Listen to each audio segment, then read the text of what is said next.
Hai semua, di video kali ini aku mau bikin kue lebaran yang paling dicari-cari, yaitu kue nastar. Ini bentuknya bulat, bentuk yang paling banyak disukai ya. Dan untuk butter di sini aku menggunakan butter paling enak, yaitu butter Wisman. Hasil nastarnya sendiri ini glowing banget, bisa dilihat ya dari video. Mulus dan teksturnya itu ngeprul serta lumer di mulut. Aku juga mau kasih tips biar olesan nastarnya itu tahan banting, gak mudah copot dan retak setelah matang. Sekarang langsung aja ke cara pembuatannya. Yang pertama tentunya kita akan bikin adonan kulit nastarnya dulu. Siapkan wadah bersih, kemudian masukkan 200 gram butter, aku pakai butter Wisman, dan 50 gram margarin, aku pakai Blue Band Cake and Cookies. Ini margarin dan butternya dalam kondisi dingin ya, baru keluar dari kulkas.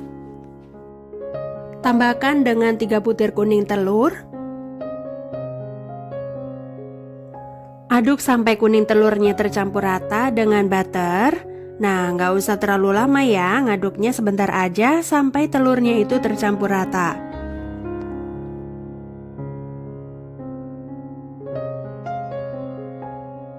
Kalau sudah tercampur rata, kemudian tambahkan 100 gram gula halus,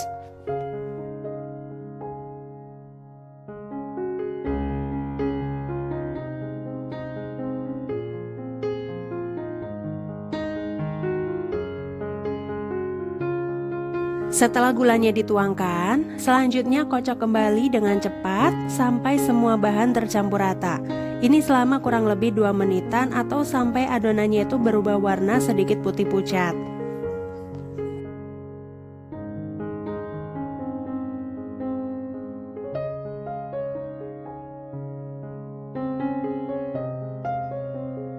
Setelah 2 menitan dikocok cepat, selanjutnya campurkan 45 gram susu bubuk,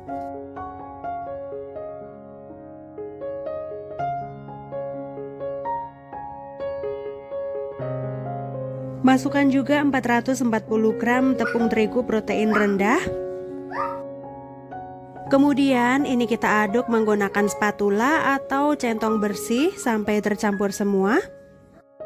Aduk adonan secukupnya aja, yang penting pas terigunya sudah masuk harus diaduk benar-benar rata.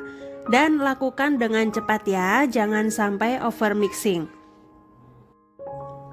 Dan kalau kurang terigu itu bikin adonannya jadi kelembekan. Pas dipanggang itu jadi melebar ya. Adonan yang pas itu ditandai dengan adonan yang mulus tanpa retak. Pas sudah dibentuk dan ketika sudah dipanggang dia tidak berkaki. Jadi tetap seperti bentuk semula sebelum dipanggang ya. Aduk adonan secukupnya aja. Yang penting pas terigunya sudah masuk harus diaduk benar-benar rata. Dan lakukan dengan cepat ya, jangan sampai over mixing. Kalau di resep aku ini takaran antara terigu dan bahan basahnya ini udah pas.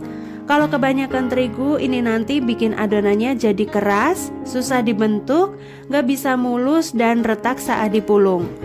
Nah, ini adonannya udah mulai tercampur rata, udah mulai susah diaduk pakai centong ya. Selanjutnya mau aku aduk dengan tangan bersih. Ngaduknya gini aja dan gak perlu terlalu lama. Pokok adonan udah tercampur rata dan kalis atau artinya sudah gak menempel di wadah dan di tangan. Oh ya, ini tadi pakai butter dan margarin dingin. Jadi aku simpen dulu di chiller selama kurang lebih 1-2 jaman. Dengan kondisi lemaknya itu dingin, otomatis saat dibentuknya nanti akan mudah ya. Cuman kalau teman-teman mau yang lemaknya itu dalam kondisi suhu ruang juga nggak apa-apa, nggak usah dimasukin ke dalam kulkas ya. Kalau dirasa semua bahan adonannya udah rata, konsistensinya juga udah pas, lalu kita ambil sedikit adonan, bulatkan seperti ini. Kalau saat dibulatkan permukaan adonan udah halus dan mulus, itu tandanya adonan nastarnya udah siap kita gunakan. Selanjutnya adonan akan kita ukur. Aku menggunakan sendok takar ukuran 1 sendok teh, atau kira-kira kalau ditimbang ini beratnya 7-8 gram. Ambil sedikit adonan, lalu kita tekan-tekan sampai peres seperti ini. Dan lakukan sampai semuanya selesai.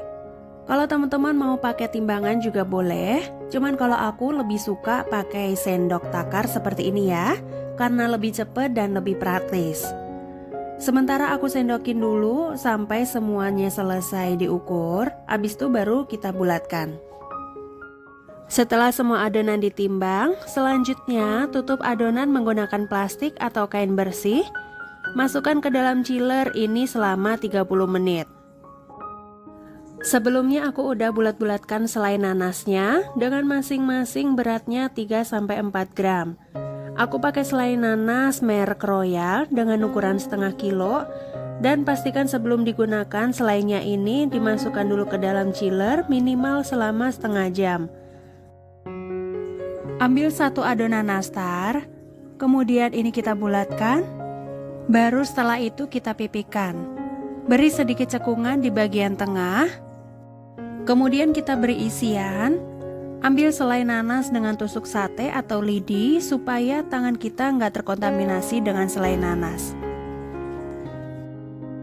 Kalau sudah, kemudian kita tutup selai nanas dengan adonan nastarnya. Bulatkan lagi sampai mulus dan halus.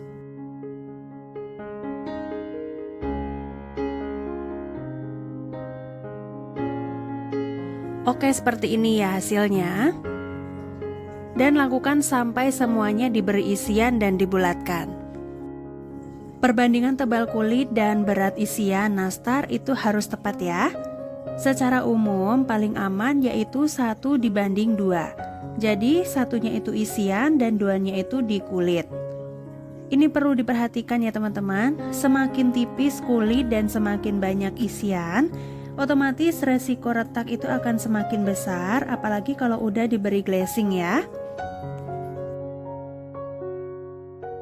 Dan kalau kondisi adonan nastarnya itu suhunya dingin, ini nastarnya bakalan gampang banget buat dibentuk dan hasilnya itu akan mulus seperti ini.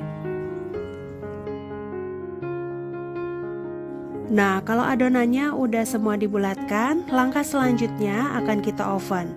Sebelum di oven, pastikan ovennya udah dipanaskan dulu selama kurang lebih 5-10 menit. Panggang dengan suhu 120 derajat selama 30 menit atau sampai matang, pakai api atas bawah. Untuk memanggang nastar, gunakan suhu rendah aja. Durasinya emang sedikit agak lama supaya nastarnya itu matang dengan tanak. Hal ini berpengaruh banget sama ketahanan nastar dan gak mudah berjamur ya. Selain itu, kalau kita menggunakan suhu tinggi, bikin nastarnya itu nanti jadi retak dan cepat gosong. Oke, ini udah mateng ya teman-teman. Langsung kita angin-anginkan dulu sampai suhunya dingin. Dan selagi menunggu nastar dingin, di sini aku akan bikin bahan olesannya. Siapkan 3-4 kuning telur ukuran besar. Tambahkan 1 sendok teh madu.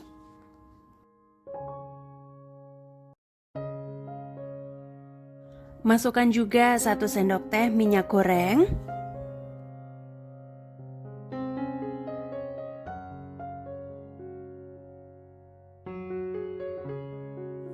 Kemudian masukkan 3 gram adonan kulit nastar. Teman-teman juga bisa menambahkan pewarna kuning telur ya. Karena aku ini nggak punya, jadi yang dipakai ini aja. Aduk-aduk dulu sampai adonan nastarnya tercampur dengan kuning telur. Ini kita saring dulu.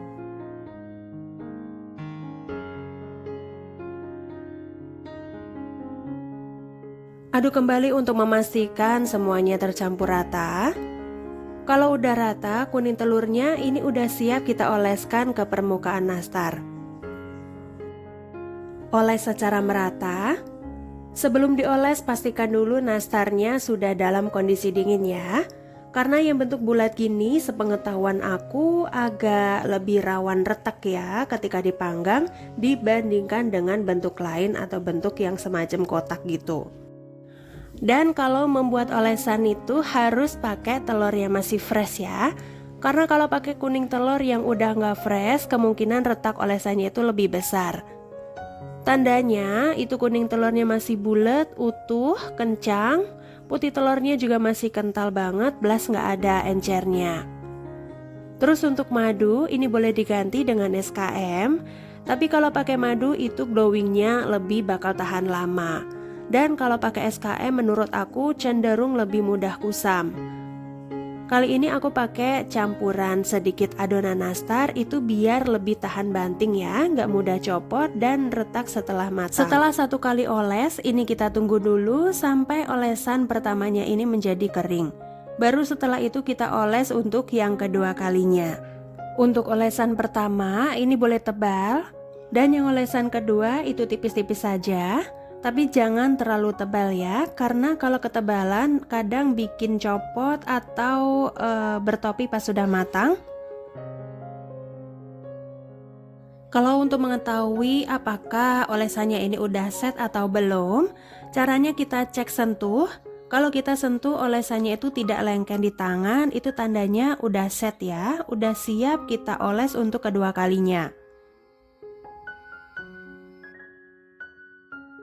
Masih dengan olesan yang sama, yang kedua kalinya ini kita oles permukaan nastarnya tipis-tipis saja. Kalau semua sudah diberi olesan yang kedua kalinya, kita tunggu olesan set baru di oven kembali. Karena kalau olesan belum set tapi udah di oven biasanya akan beruntusan. Sebelum adonan dimasukkan, pastikan oven udah dipanaskan dulu selama 5 menit. Panggang dengan suhu rendah aja, sekitar 100-110 derajat Celcius selama kurang lebih 20-25 menit atau sampai warna yang diinginkan. Ini di api atas aja ya.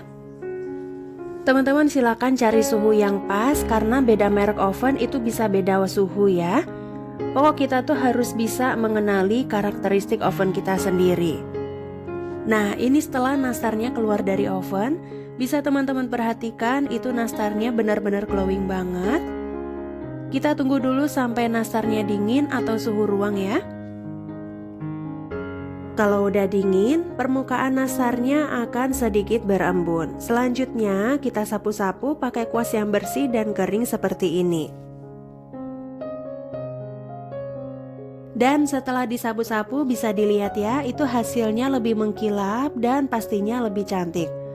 Kalau udah seperti ini, udah bisa langsung kita kemas ke dalam toples atau langsung disajikan. Nih, aku punya tips biar olesannya itu minim retak. Yang pertama, kulit nggak kelembekan dan nggak kebanyakan tepung. Yang kedua, perbandingan kulit dan isiannya itu harus pas, yaitu 2:1. Kemudian di panggangan yang pertama, nastar harus sampai mateng ya, bagian bawahnya itu sampai agak kecoklatan, itu biar aman. Untuk yang bentuk bulat, tunggu sampai nastar dalam kondisi dingin dulu baru diolesin. Ini kita oles 2 kali, dengan olesan yang pertama itu tebal dan olesan yang kedua itu tipis saja.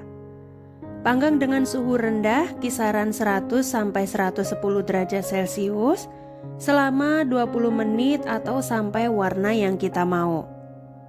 Kalau aku lebih suka nastar yang kuningnya seperti ini, nggak terlalu gosong.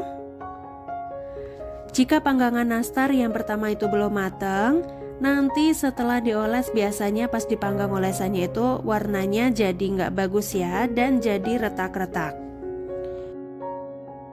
Bisa teman-teman perhatikan kematangan nastarnya ini pas ya, bagian bawahnya berwarna kecoklatan. Nastar dengan butter Wisman ini aromanya wangi dan pas kita gigit tuh di mulut akan meleleh dan lumer banget. Dan aftertaste-nya tuh bener-bener buttery banget dan super wangi. Ini menurut aku worth it banget ya. Mungkin segini dulu video kali ini. Semoga dapat dipahami dan dimengerti. Terima kasih sudah menonton videonya dan sampai jumpa di video selanjutnya.